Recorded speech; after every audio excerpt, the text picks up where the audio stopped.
Telangana police శాఖలో విషాదం చోటు చేసుకుంది. సీనియర్ ఐపీఎస్ రాజీవ్ రతన్ కన్నుమూశారు. ఇవాళ ఉదయం గుండెపోటుతో ఆయన తుది శ్వాస విడిచారు. రాజీవ్ రతన్ ప్రస్తుతం తెలంగాణ విజిలెన్స్ అండ్ ఎన్ఫోర్స్మెంట్ డీజీగా ఉన్నారు. రాజీవ్ రతన్ మృతితో పోలీసు ఉన్నతాధికారులు దిగ్భ్రాంతి వ్యక్తం చేశారు. ఆయన కుటుంబానికి ప్రగాఢ సానుభూతి తెలిపారు.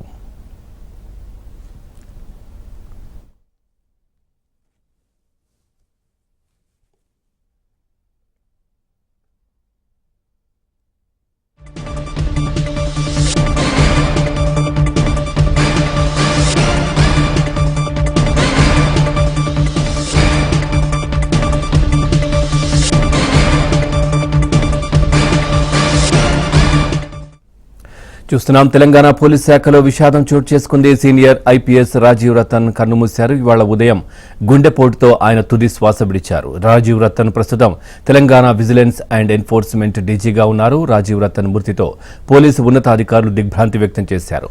ఆయన కుటుంబానికి ప్రగాఢ సానుభూతి తెలిపారు. ఇదే విషయానికి సంబంధించి మరింత సమాచారాన్ని మా క్రైమ్ బ్యూరో ఇన్ఛార్జ్ వెంకట్ అందిస్తారు. వెంకట్, పూర్తి సమాచారం ఏంటి?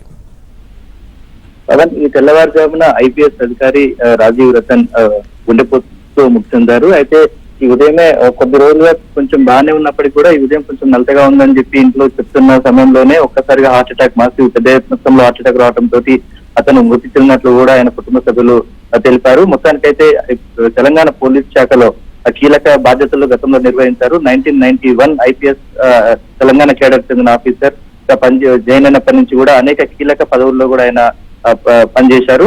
అయితే గత ఏడాది తెలంగాణ స్టేట్ హౌసింగ్ శాఖ పోలీస్ కార్పొరేషన్ లో పనిచేస్తున్న సమయంలోనే అతనికి డీజీపీగా ప్రమోషన్ వచ్చింది. ప్రమోషన్ వచ్చిన తర్వాత కూడా అతనికి ప్రస్తుతం విజిలెన్స్ అండ్ ఎన్ఫోర్స్మెంట్ డీజీగా పనిచేస్తున్నారు.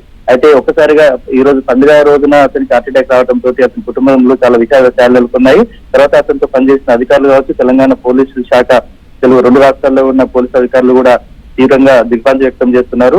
ఇంత మంచి ఆఫీసర్ కు ఒక్కసారిగా హార్ట్ అటాక్ రావడం ఏంటని చాలా మంది కూడా ఆరాధిస్తున్నారు. వాళ్ళ కుటుంబ సభ్యులను కూడా పరామర్శిస్తున్న పరిస్థితి నెలకొంది. పవన్. ఓకే వెంకట్.